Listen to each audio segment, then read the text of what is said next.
Okay, magandang araw mga kaibigan.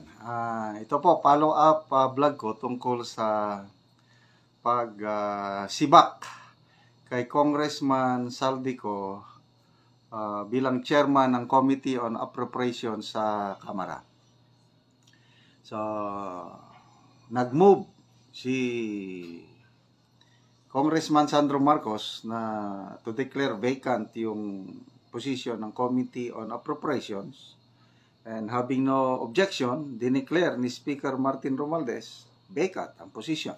So, bakit biglang inalis o malis si Congressman Saldico? Anong dahilan? So, yung mga nabasa kong post, mga comments, sinasabi na power struggle daw between Palacio and Congressman Martin Romualdez. Ito, mayroon akong post na nabasa, PTV, posted ilang minutes ago, 31 minutes.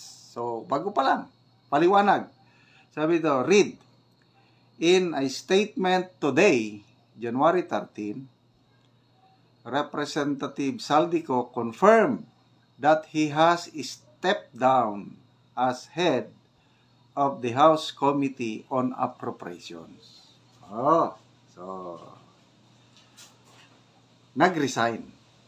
Hindi kasi na ipaliwanag doon sa video nakita ko, si Congressman Sandro Marcos, nag-move lang siya to declare vacant ang chairmanship ng Committee on Appropriations. Napaka-importanting committee po ito. Okay? So, basahin ko itong statement ni Representative Saldico as posted by PTV. Sabi niya, I extend my heartfelt gratitude to the majority in Congress for graciously accepting my decision to step down as chairman of the House Committee on Appropriations. This decision, made with a heavy heart, is driven by pressing health concerns.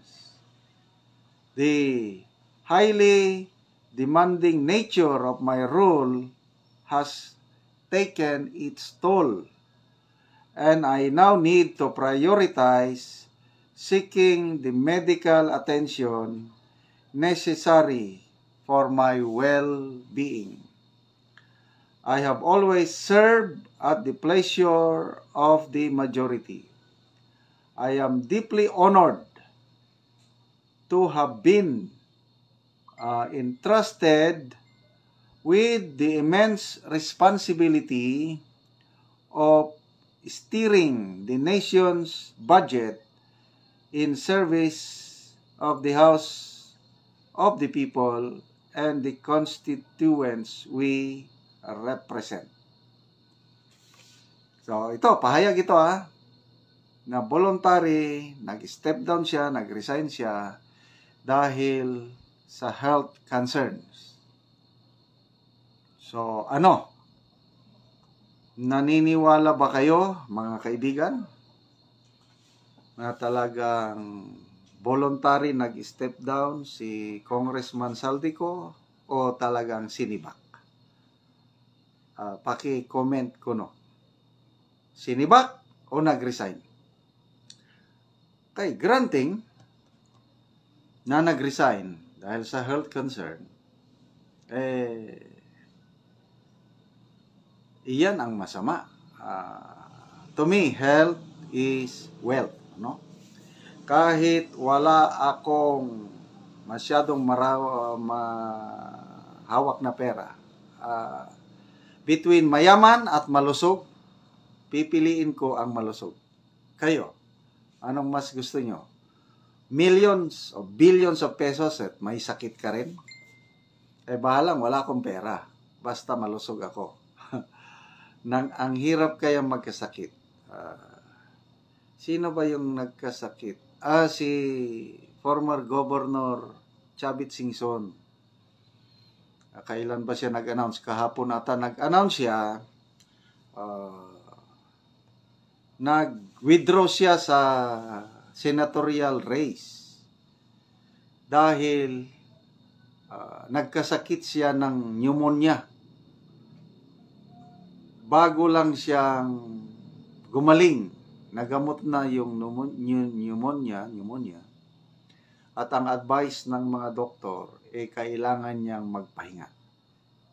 So ako, nasasayangan ako kay Governor Luis Chavit Singson dahil inendorso siya ni Pangulong Rodrigo Duterte at yung rating niya sa mga survey, pataas na ng pataas. At may pag-asa siyang manalo. At kung mananalo siya, to me, I will be very glad kung manalo siya sana, kung nagtuloy at nanalo. Kasi nakikita ko isa siya sa mga senador na tutulong sa napipintong impeachment ni VP Sara sa next Congress. Sa itong Congress na ito, malabo na ma-impeach siya. Kailang sa next Congress, yung susubukan ulit nilang ma-impeach si VP Sara next Congress. Okay, balikan natin dito. So kung totoo na may sakit siya, ano kayang sakit? Hindi naman ipinaliwanag kung anong sakit. Basta money is not everything. Nasubukan ko na ring humawak ng medyo malaki-laking pera. Kailang nung nagkaroon ako ng maraming pera, lalong nagumulo ang buhay ko. Sakit sa ulo yung maraming pera. Lalo na kung pera na hindi mo pinaghirapan. Yung pera na galing sa maling paraan. Na nasubukan ko yan, karma ang nangyari sa akin. Maraming masasamang pangyayari, hindi lang ako, kundi sa aking pamilya, sa aking mga kamag-anak. May dumarating ang pera, kailang ang bulsa ko butas. What I mean with butas, napupunta sa hindi magandang pagkakagastusan, either sakit o disgrasya or whatsoever. Basta, ang sabi nga ni VP Sara, ang gaba dili magsaba. Darating at darating yung gaba. Whatever we sow, we reap. Kaya ako ngayon, dumating na ako sa punto ng buhay ko na kontento na ako. Makakain lang, walang sakit, makatulog ng mahimbing. Ayos na. Tapos wala akong kinakatakutan, wala akong kaaway. Magandang relasyon ko sa aking wife, sa aking family, sa aking community. Okay na ako nun. Kasi money is not everything. Yung mga tao na nag-iisip na ang pera ang makapagbibigay sa kanila ng kaligayan, magkakamali sila. Okay? So, alagaan po natin ang ating kalusugan. Of course, we need money. Kaya lang, yung pera, gamitin lang para sa tayo ang mag-control sa pera, hindi yung pera ang mag-control sa atin. Okay. So, yun, we wish kay Congressman Saldico ng agarang paggaling, kung ano yung sakit, hindi naman niya binanggit. At kung sino man ang ipapalit, malalaman natin. Kaya lang, medyo ito, kaduda-dudang bagay. Yung nababasa kong comments ni na Crescent Laureta Chu, yung mga post nila, ni na Doc Lorraine Badoy, it's a power struggle. Kasi napabalita na noon, hindi naman dininay, tahimik man lang, na mayroong hidwaan between First Lady Lisa Araneta Marcos and Speaker Martin Romualdez.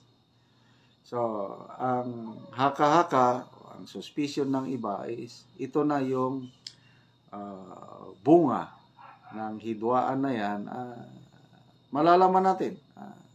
Complicated na yan. Nasabay pa ng Iglesia ni Cristo rally na nananawagan na wag nang ituloy ang impeachment. So, ano kayang mangyari? Bukas, makalawa, malalaman na natin pagkatapos patapos na. I think tapos na ang rally ng Iglesia ni Cristo.